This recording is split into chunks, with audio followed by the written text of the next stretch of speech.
Hey, how you doing? I thought I'd send you a video. Is this for one of those classes where you have to have 10 scholarly references and maybe, hopefully, like one is a meta-analysis? If so, this is how you would approach it. If it's not, this is also a good way to approach it. If it's not for that class where you're not looking for um, scholarly articles per se, you might be looking at books or other things. You could just type in your keywords in the library catalog right here. But presuming it's that other class, let me show you. So in databases, the best one for the DSM stuff where you have a strong diagnosis and a strong definition of a population, et cetera, we can go to psychology. So in the databases, you can go to psychology. And there's a list of databases, but the popular one is PsycInfo. And if you don't log in from off campus, you won't get full text. You might not even get access to this. I think I've already logged in, but you'd be prompted by that duo authentication thing. Let's go to advanced search right here. It's going so slow. Okay. What I have is I de-identified it, but you have these keywords. So what we could do is go over here, and when you search in these databases, some of them aren't natural language searching. So you have to do Boolean operators and quotes and things like that.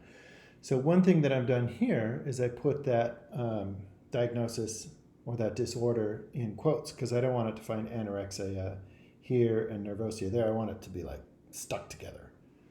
But also you can see there's synonyms or related terms. So there's anorexia or anorexic or eating disorder. So you might go into those. So that or means look for this one, and then after you get those, look for this one, and then the pile of things that you're looking for gets bigger and bigger. But let's look up anorexia nervosa first, and I want to show you an idea for expanding a search. So there's 15,000, that's actually quite a bit. So what you could do, I think actually that one's going to be okay.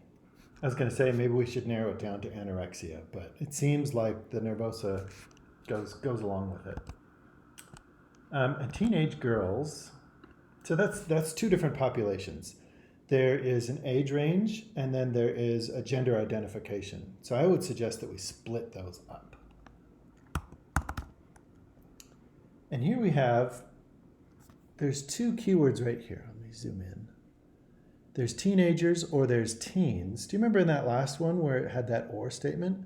We could do teen or teenagers or adolescents. I'm trying to spell it. I always forget the E.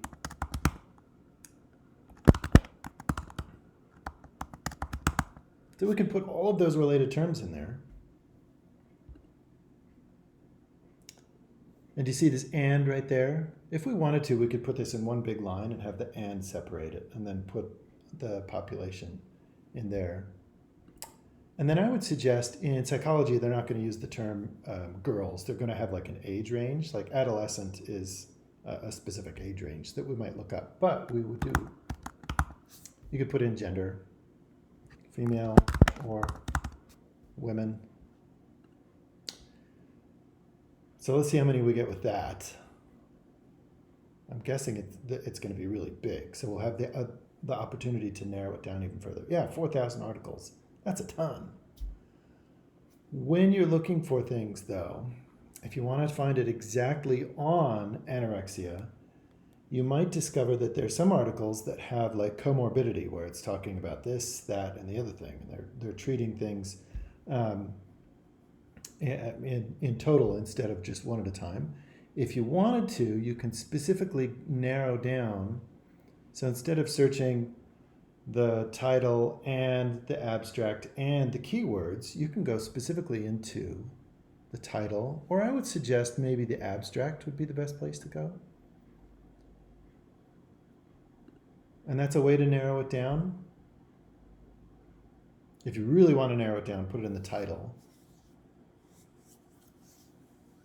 So that brought down to 3,000. What happens if we put it in the title? Nope. It's thinking.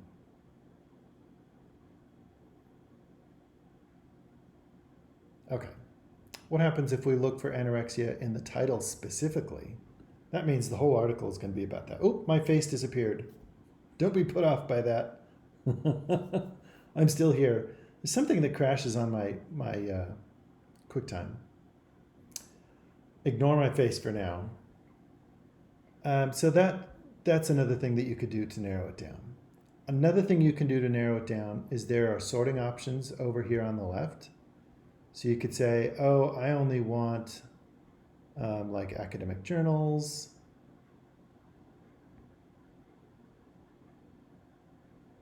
Which if it's for that 10 articles only, that would be a critical thing to do. So limiting it to academic journals only gives me, oh, it's still only 22. Uh-oh, I wonder if everything's breaking. You can also narrow down by date. So say I only want things in the last 5 or 6 years. If it says 22, then we'll know that it's broken. Oh, no, it isn't. Look at that. It goes down to 427. So these are the great ways to narrow it down. Last thing that I want to share with you is some of these have PDF full text and some of them don't. When you see this View It button, that just means you have to click on it and it'll send you to the library catalog. And you can get the full text for everything that you have a citation for. So if you run stuck and you can't get one, let me know and I'm happy to help. But when it sends you to the library catalog, look for a yellow bar, and underneath the yellow bar will be a list of journals that this shows up in. If you run into anything like this, you can request it through Interlibrary Loan as well for free, or just send me an email, okay? Let me know how it goes. I'm waving and smiling at you. Have a good one.